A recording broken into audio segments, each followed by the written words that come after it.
Salut les amis, content de vous retrouver pour cette nouvelle vidéo.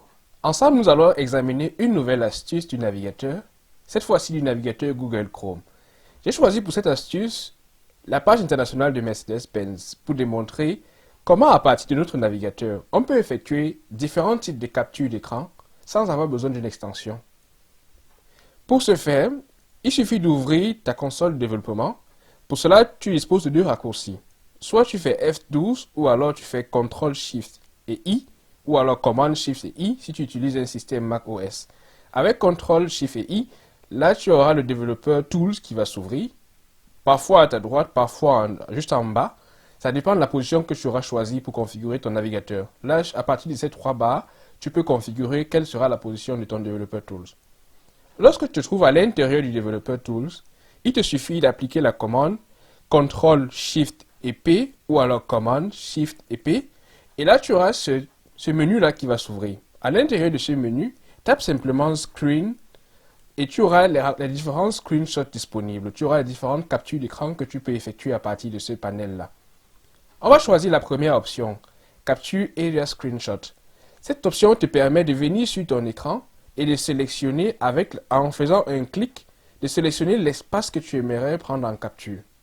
Donc tu peux sélectionner tout un espace en entier et effectuer ainsi une capture d'écran. Automatiquement, lorsque tu vas relâcher la souris, ton image va être sauvegardée. Donc là, je peux juste cliquer sur l'image qui a été créée et là, je vois que j'ai effectué une capture sélectionnée de la page de Mercedes-Benz. Si maintenant, on veut prendre une capture entière de notre page, il suffit simplement de revenir sur notre menu avec CTRL, SHIFT et P et je vais taper un nouveau screen et choisir Capture Full Size Screenshot. Je vais taper Entrée et cela va effectuer une capture entière de ma page. Ça doit prendre un moment en fonction de la taille de l'écran et maintenant que ça sauvegarde, je vais sélectionner l'image qui a été téléchargée. Vous allez voir que cela a capturé tout l'écran, en fait toute l'image qui m'est affichée depuis le site de Mercedes-Benz. Lorsque je vais faire un petit zoom à l'intérieur pour que vous puissiez voir à quoi cela ressemble.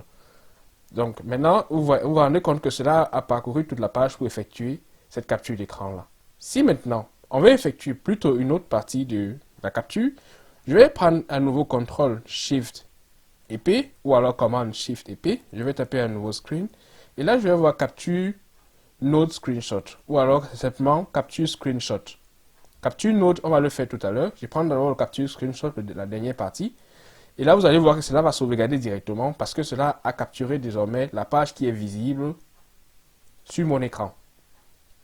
Maintenant, la dernière option pour capturer, c'est si je vais me rendre d'abord sur les éléments et je vais sélectionner ici, avec la petite flèche, je vais sélectionner peut-être seulement le premier élément qui est le H1. Maintenant que je me suis placé sur un node ou alors sur un élément dans mon DOM, dans la liste des éléments HTML, je peux désormais appuyer sur CTRL SHIFT et P et sélectionner Screen et je vais prendre l'avant-dernière option qui est Capture Node Screenshot. Avec Capture Node Screenshot, cela va faire une nouvelle capture d'écran, cela va sauvegarder et en cliquant dessus, je vais me rendre compte que cela a capturé seulement l'élément que j'ai sélectionné et avec tous les enfants qui y sont inclus. Donc avec ces quatre options sous Google Chrome, tu as la possibilité de faire différents types de captures d'écran sans avoir besoin de remplir ton navigateur avec des extensions qui vont te permettre de faire des captures d'écran.